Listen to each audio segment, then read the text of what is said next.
Okay, so I've been playing this game for the past couple of months, and I've put in more than enough time to give my opinions on it and why I believe that this game is probably a pretty darn good starting point for if you want to dive into first-person dungeon crawlers. Now, I've done a video like this before in the past, which was, I think it was top 5 or maybe top 3 dungeon crawlers that I think are good starting points. But I think now with the release of Yomi wo Sukahana, aka US release Undernauts,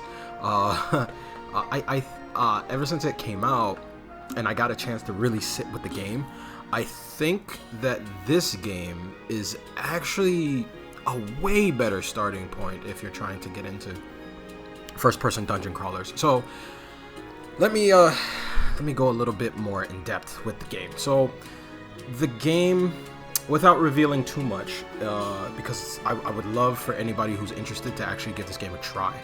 So this game is first-person dungeon crawler made by Experience. Experience is the same studio that made games, some of my favorite first-person dungeon crawlers, games like Stranger of Sword City, Labyrinth Crossblood, Students of the Round, and they made games like Operation Abyss and Operation Babel. They made a couple more, a game that I was in the middle of playing but kind of fell off, which was Savior of Sapphire Wings. They made that game. Now, they also made some visual novels, and, well, I think they only made one visual novel, which is one of my personal favorites, which is Deathmark, which is Shin in Japanese translation. Now, the thing with Yomi wo Sukahana is it's a, how do I explain it? It does a lot of things that regular dungeon crawlers do, which is you're in a dungeon, you gear up, you create your party, and you fight bosses. But with this one, it's kind of like a reverse. So usually you have like a hub, like a town where you travel around and you go into dungeons and you fight monsters. With this game, you start off already too deep within a dungeon and you get trapped there. So the overall goal is to find your way out by defeating bosses. So it follows the same tropes and blends, but it does enough different that the game feels unique.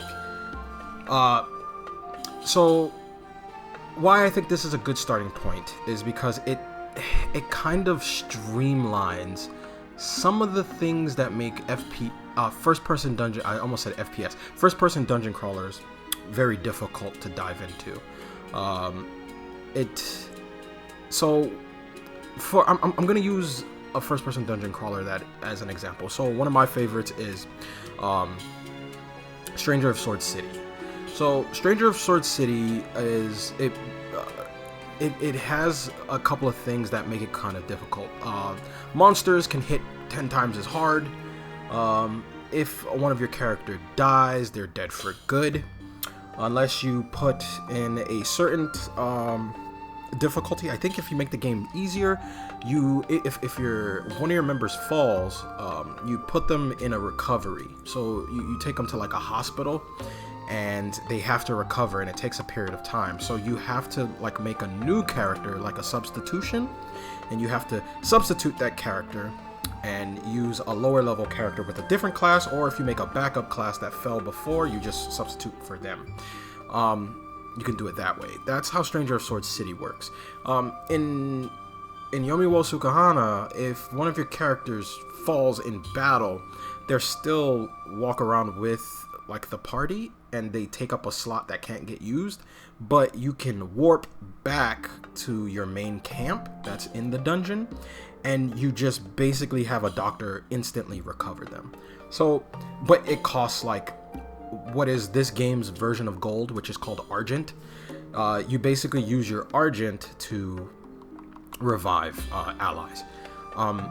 It's weird because when I was playing the game, I automatically made backup characters to run through my dungeons just in case anybody fell in battle or they died, and I didn't need it. I didn't need it. Now this can ultimately make the game too easy, but it's because I don't have as much time as I want anymore.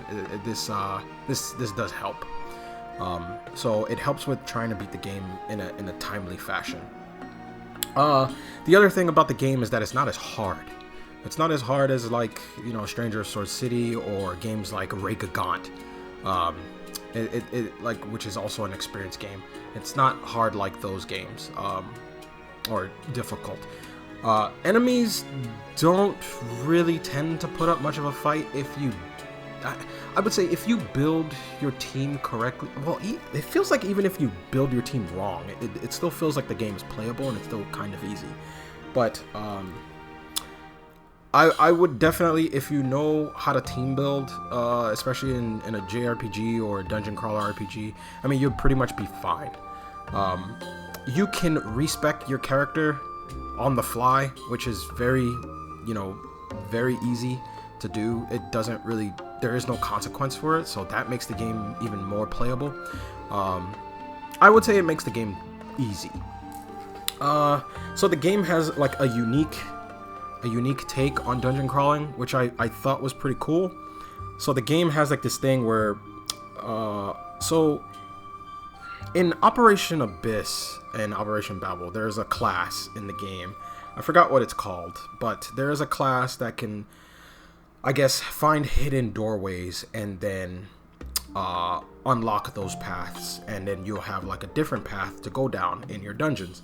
So in this game, you have to discover said paths by just kind of like knocking into walls, and then you build new paths. So you build new doors, you build new bridges, you build ladders and such, and it changes the dungeon.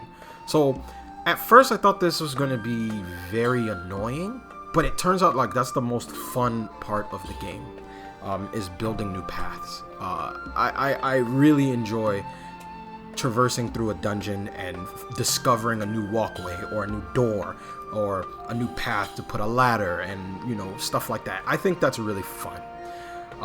Where the game falls kind of flat on its, like, it's not that it falls too flat to the point where it's unplayable. It just falls flat to the point where it's like, if you're experienced in dungeon crawler RPGs, you're gonna be like, wow, this is not as intricate as I thought it would be like past games. The dungeons are very, very easy to traverse. They have a lot of crisscross and paths in here and there, but when you kind of zoom out and you look at the map, it's really basic stuff, like very basic hedge mage stuff.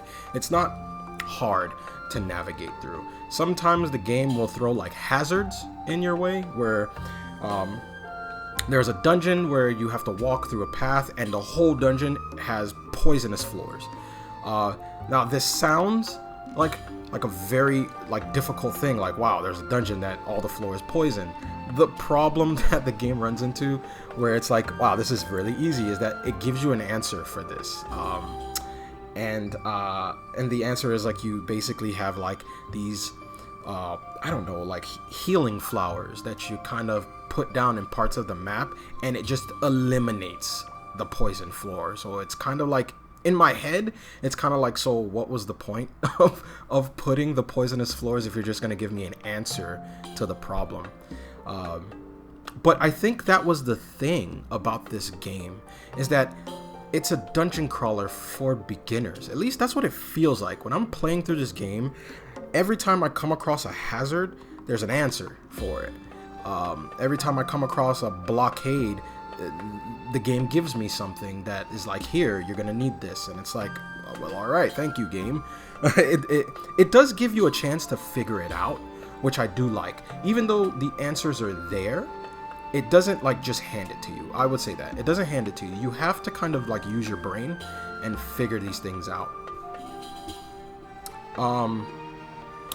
A couple of things that I did run into, which was pretty cool, is like sometimes you have to initiate boss fights, and the only way you can initiate boss fights is by figuring out the puzzle to either awaken or get the boss to fight you so that it can progress the story. Some of them are very weird. Like, I feel like there were translation issues somewhere in between, and or sometimes the game doesn't tell you the correct thing that you know the answer for. It's weird. It's almost like the game has a hard time explaining the riddle to you. And there were some points where I just had to like look it up, and I had to go through chats, and even then, not enough people are playing this game to figure it out. So I initially just had to figure it out on my own anyway. But the game is pretty damn good. I would say that the game is very basic though. Building your party is pretty fun, and the monsters are well, they're kind of boring somehow, because like there's a lot of, I guess, color features in the game, so that kind of makes it a little dull. And by that I mean, like, sometimes you fight enemies and later on you'll come across a stronger version of them, but it's just a color swap. That's like it. But other than that, I think that this game is a good starting point for anybody who wants to get into a first-person dungeon crawler. So I think Undernauts is still selling for about $50. I'm pretty sure this game was low print, so I would grab it as soon as you possibly can, because I think for sure it's going to be one of those games kind of disappears like later on and you can't find it. So I would definitely take a look at it, you guys. Anyway, this is my video for right now. I hope you guys enjoyed this little quick I guess talk about this game that I'm enjoying, and I hope you guys jump on it too, and I will see you guys next time. Peace.